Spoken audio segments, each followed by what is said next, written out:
To the one who feels unwanted, to the one who feels ignored, to the one who's tired of giving love and never getting it back, hear me. You are not unlovable, not broken, not too much, not too little. You just been looking for love in places it was never meant to come from. I know it hurts when people you care about don't see you, when they take you for granted, when the ones who should have loved you didn't. Maybe it's family, maybe it's friends, maybe it's someone who promised they'd always be there, and now guess what? They're gone. And that kind of rejection can carve scars so deep you start to believe they're part of you. But I need you to hear me. See, people's inability to love you does not mean you're unworthy of love. Their silence doesn't define your value. Their absence doesn't erase your worth. Their rejection doesn't cancel your belonging. Why? Because your worth was never created by them. See, it was created by the God who formed you, knew you, and loved you before anyone else had a chance. Psalms 27:10 says, "Though my father and mother forsake me, the Lord will receive me." Do you get that?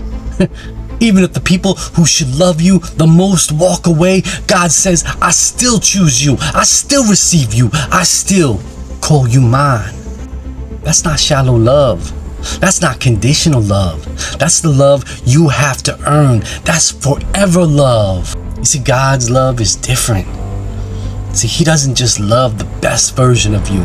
He loves you in your mess, in your confusion, in your mistakes.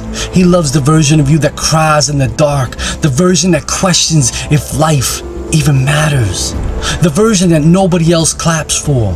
He sees it all and still calls you worthy. The enemy wants to take your loneliness and twist it into a lie. You're unlovable. You're not enough. No one will ever truly care, but here's the truth. You're already fully loved by the one whose opinion actually matters, right? The creator of the universe looks at you and says, that's my child. That's my masterpiece. That's my joy. Stop chasing people who make you question your value. Stop begging for crumbs when God has set a feast of love before you.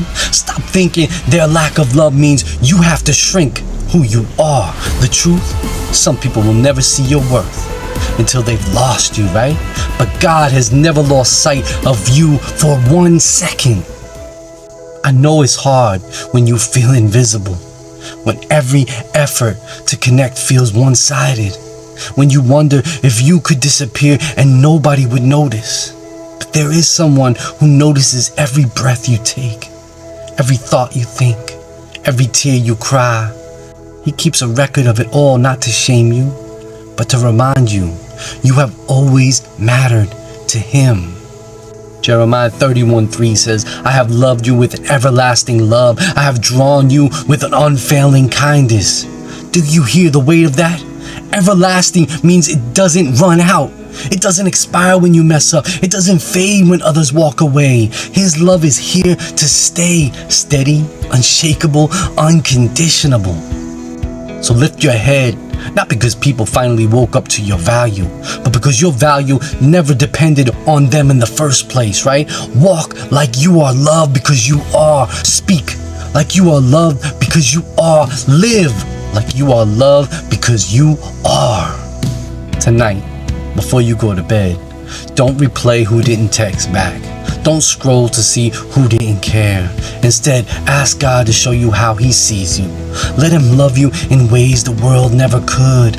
Let His presence fill the gap no one else can reach. See, you are not unloved. You are not abandoned. You are not invisible. You are fully known, fully loved, fully chosen. And nothing, no person, no mistake, no heartbreak can take that away from you. So breathe, rest. You don't have to earn this. You just have to receive it, because the one who made you loves you, not for what you can give, not for how perfect you can be, but simply because you are His. And in His eyes, that's more than enough.